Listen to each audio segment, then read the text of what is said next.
Welcome to the Counselling Tutor Podcast, the must-listen-to podcast for students of counselling and psychotherapy. Here are your hosts, Rory Lees-Oakes and Ken Kelly.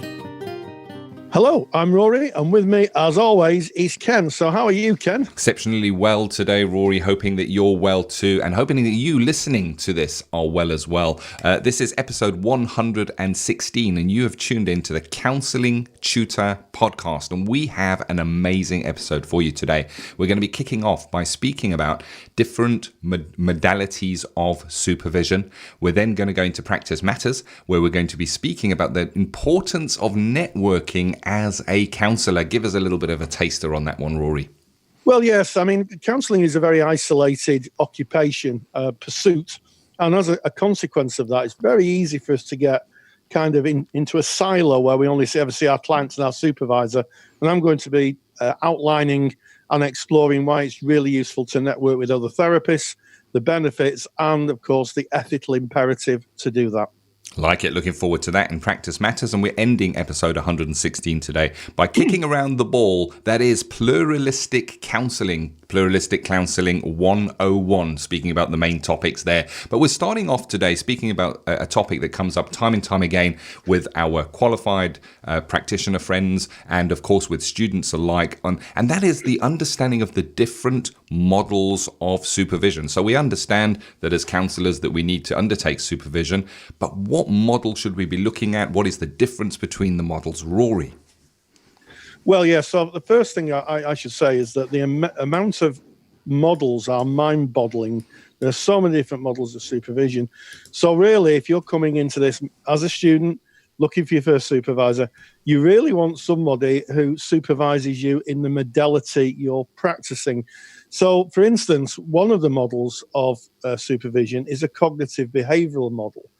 And it was developed by Lees and Beck in 1997. It's specifically for working with practitioners who practice CBT.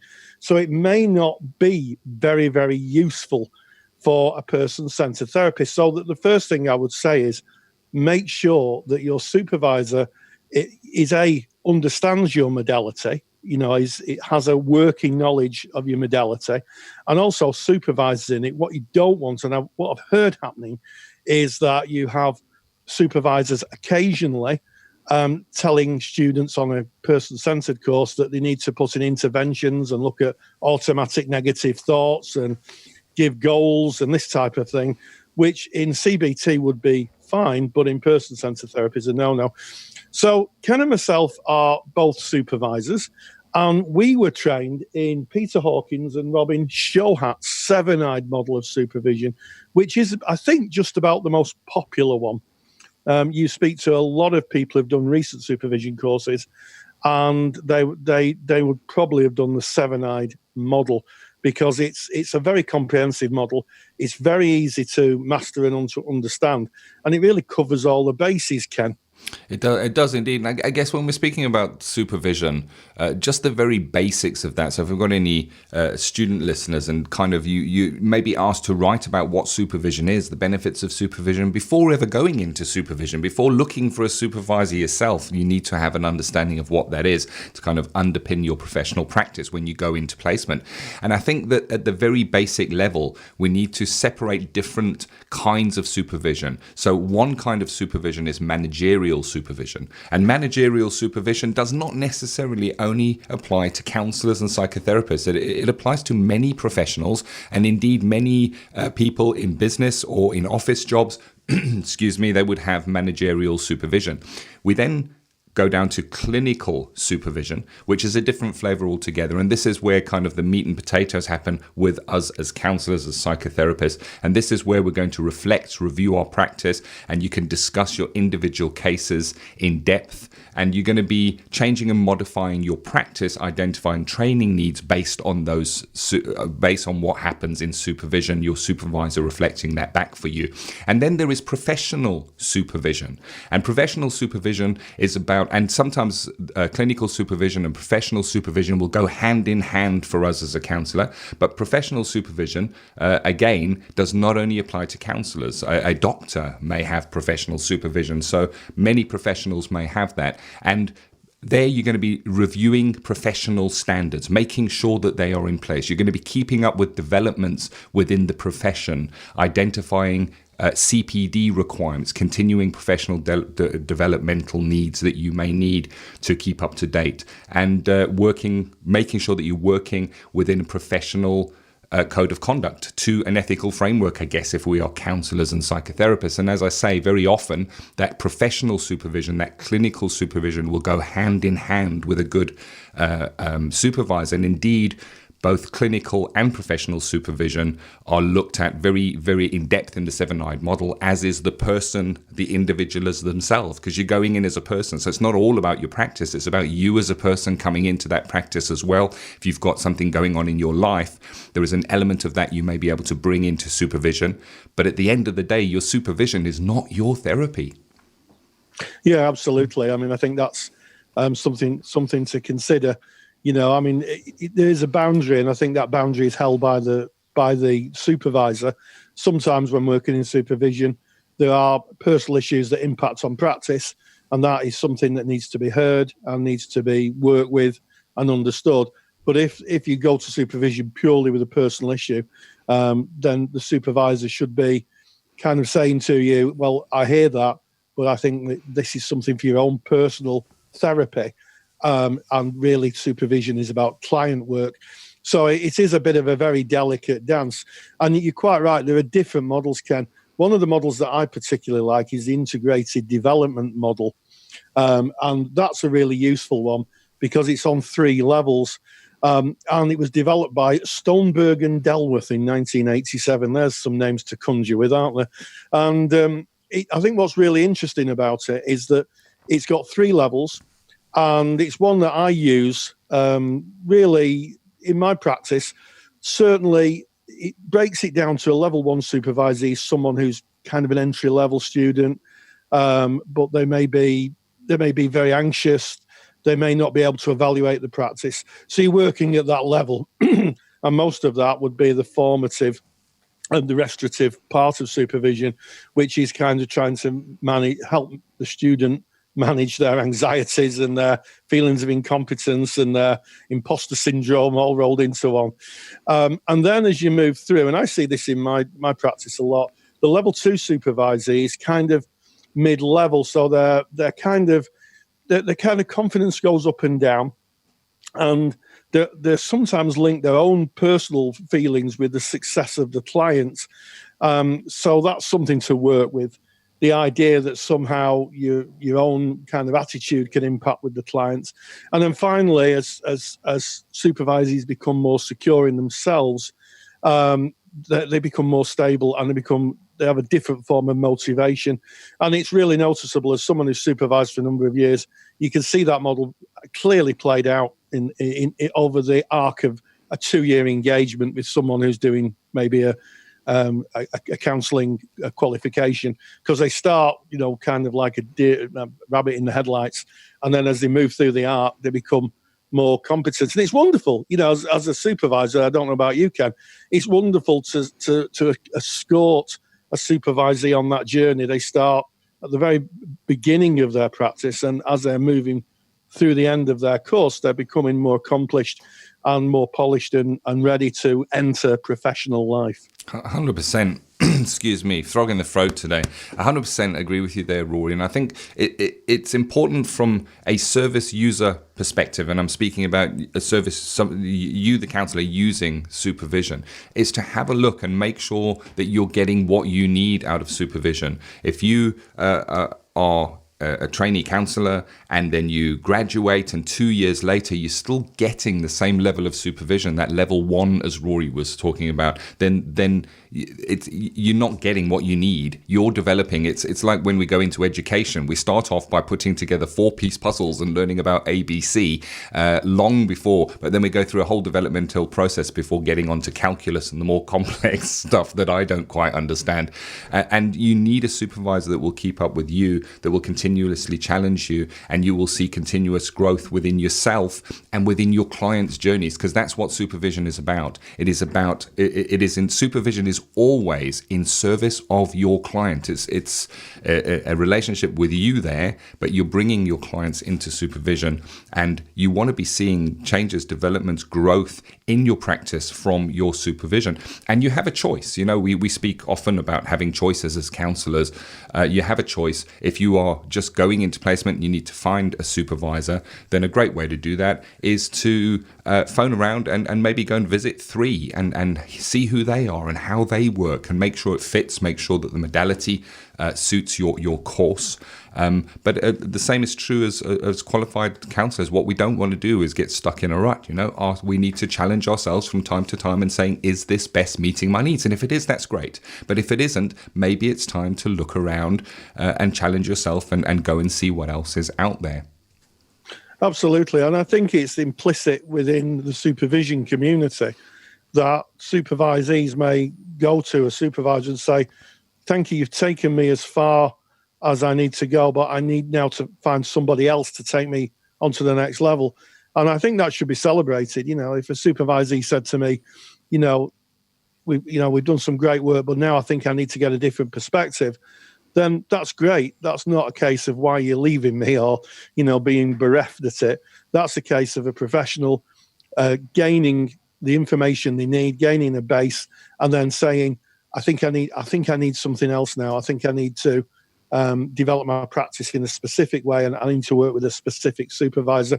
An example of that may be someone who's doing more CBT and decides that they need CBT specific supervision. I was talking to a colleague who's a CBT therapist over a cup of tea a few months ago, and it was interesting. His supervisor worked completely different to the way I did, because it's a different modality of therapy, and we're just laughing about it. I said, I wouldn't even know where to start. I'm not a CBT therapist. So that's quite interesting. And I must actually talk about equality and diversity. There is a feminist model of supervision, and it was developed by the Feminist Therapy Institute in 1999.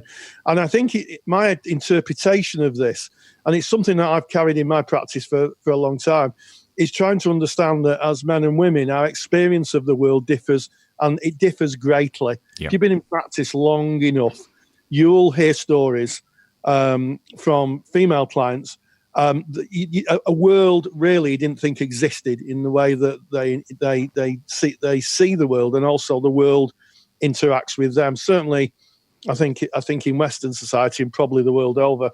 And part of the feminist model is to kind of engage with that and get into that frame of reference and understand, I guess, where women are coming from a political perspective. In other words, taking into account the history of equality and the work that's still to be done. So I think that's an interesting perspective, and one that I'm very, very conscious of, being that I'm outnumbered in our house because my daughter and my wife. So I'm regularly reminded of of the inequalities of the world when it comes to women's experience of it. 100% agree with you there, Rory. And to summarize this, as a client has a choice when it comes to the therapy and the modality of therapy that they may choose to engage in, we as counsellors, we have a choice. There are different models of supervision. Finding more information on the different models of supervision is an internet search away. Just jump on the internet, put in models of supervision, you'll be presented with information, and we have choices. Like our clients have choices, we have choices, and we have a requirement, an ethical requirement from time to time to monitor our practice and check that it is right. for us. Really nice topic, and a topic that was brought up on our Counselling Tutor Facebook page. You want to be on that Counselling Tutor Facebook page if you're not already a member, because that's where these discussions take place. And you can find us by going into Facebook, typing in Counselling Tutor, 2 L's in the word counselling, because we're in the UK. Counselling Tutor in Facebook. We will let you in. Come and join in the conversations. But moving away from supervision onto something interesting, Rory, when I saw the topic, I was taken back to my corporate days where networking was rammed down my throat. You only do business if you go out and you network. And networking, there's big organizations, BNI, Business Networking International. They specialize in networking for business professionals. But networking is really important for us as counsellors, as psychotherapists, as you're going to cover today, Rory, I guess, in Practice Matters. Indeed, we're not talking about very large mobile phones, a sharp suit, and a packed file of facts. And we're really talking about, you can't have a therapist who emerges from their practice room blinking into the light and saying, "Oh, I'm not." People I ever see as my supervisor and my clients, because you need, the therapy world is getting bigger, and it's a very rich environment of learning, opinions, philosophies and views. And my belief is, and it's something that I've lived the values of for a number of years, is to get involved in that, get involved in the rich diaspora of the therapy community, because you can meet some wonderful people, you can gain some really good ideas. And as I'll explain as we go forward, it's now really an ethical imperative that we network and we don't work in isolation. Let's jump straight into Practice Matters with Rory after this very short message. Take the stress out of your counselling studies and get the support of Rory and I by joining us in the Counselling Study Resource. See how Counselling Study Resource can help you. Visit counsellingtutor.com. That's counsellingtutor.com. I'm going to talk about the importance of networking, and I can share with you that through my career, networking has been really useful for a number of reasons. So what I'm going to do is I'm going to share my five top tips on networking. So number one, it can help find you work. Networking is an excellent way of finding out about upcoming jobs. And like most professions, a lot of work is via word of mouth or personal recommendation. So growing your network of contacts widens opportunity to hear about a job or career opportunities. So I think that is number one. The more people you know, the more likely you are of someone saying, "Hey, do you know there's some work available or there's a job about?"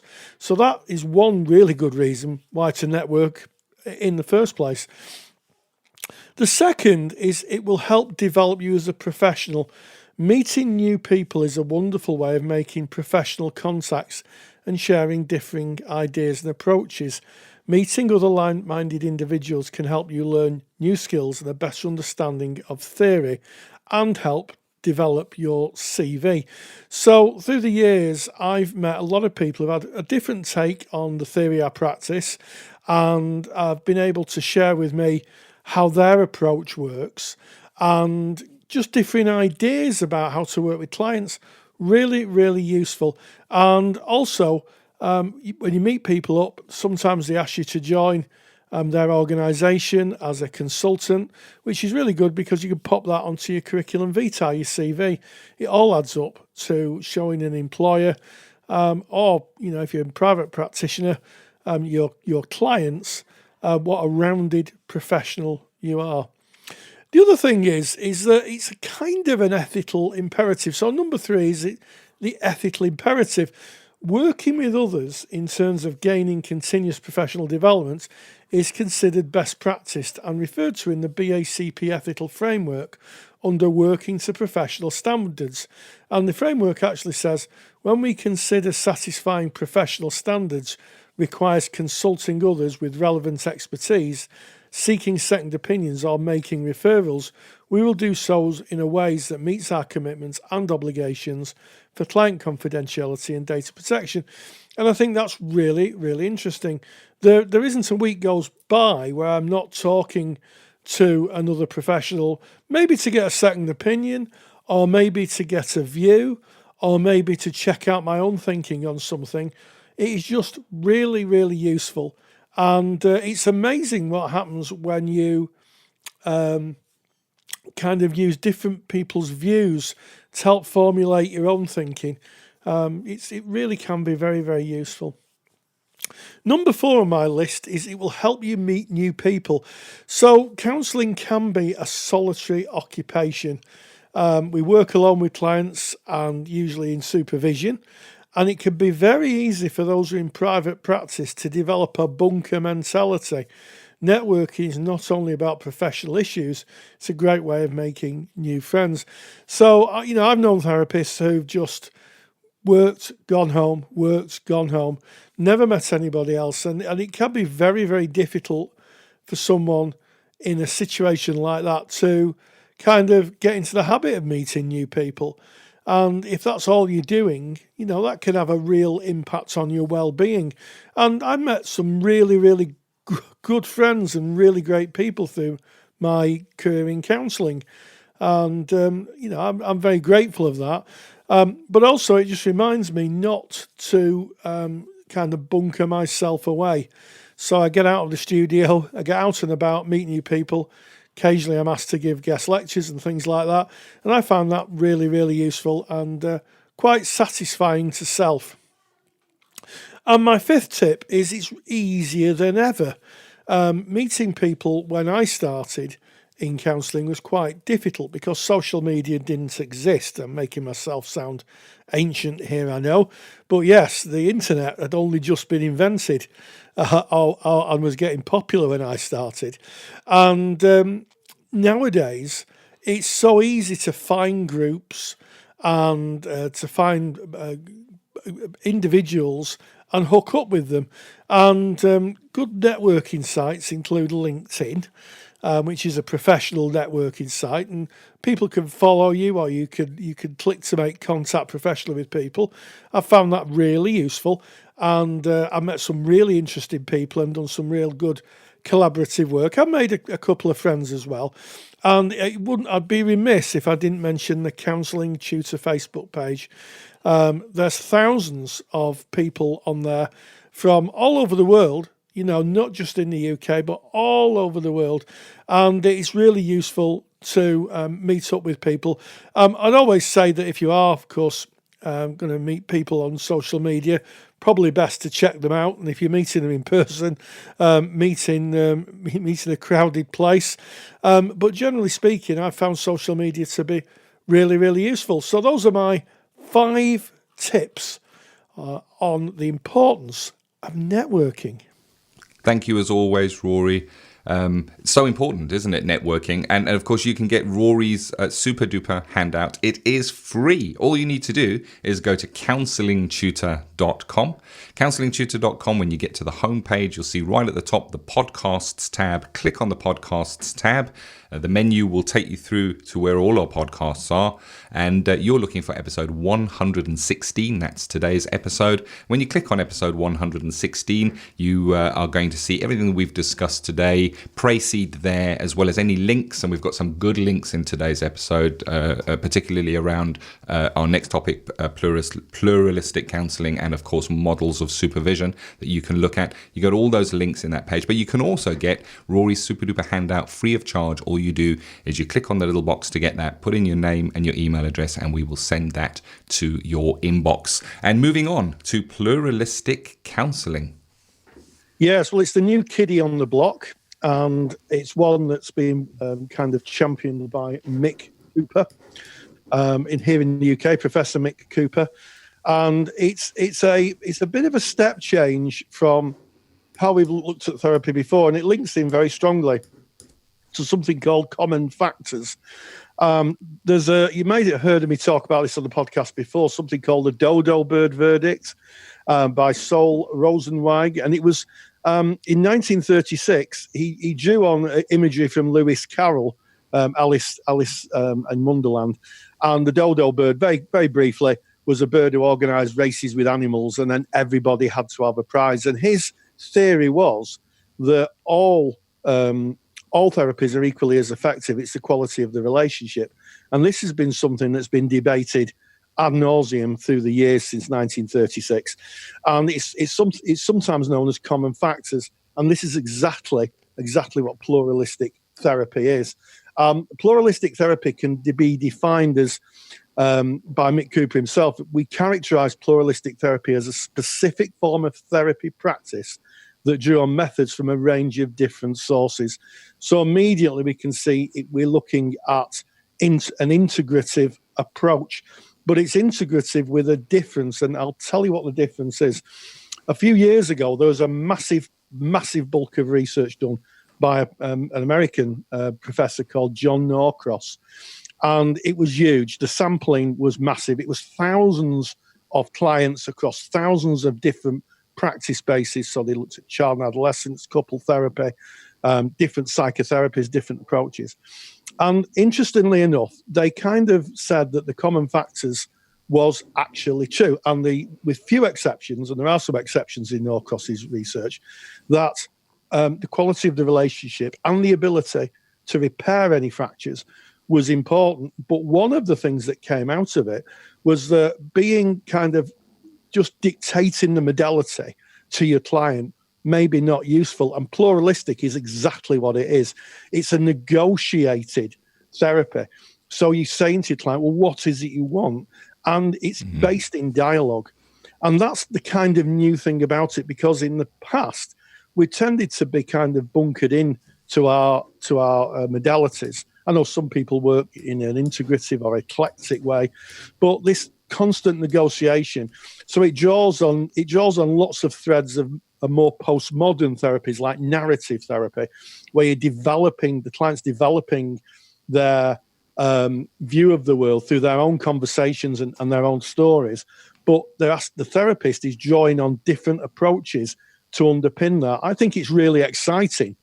And I think that in a few years, it may be, I'm not a betting man, but I think it's going to be one that they're going to be teaching at meta level. In other words, it's going to be a meta model like person-centered. And they're already starting to teach it postgraduate. I think given a seasoning and more research, we may see it stand as a model on its own. It's really exciting. Really, really is. It is. I like it. I mean, when I was looking at pluralistic model, it really, really appealed to me in that it is 100% client-led. It is the therapist and the client working together. So yes, as the therapist, we're going to call on the literature and our studies, but we're also going to recognize of equal, if not more value, the experience that the client brings into that relationship, what their life experience has been, what they know that works for them. So it is the client and the therapist clearly working together.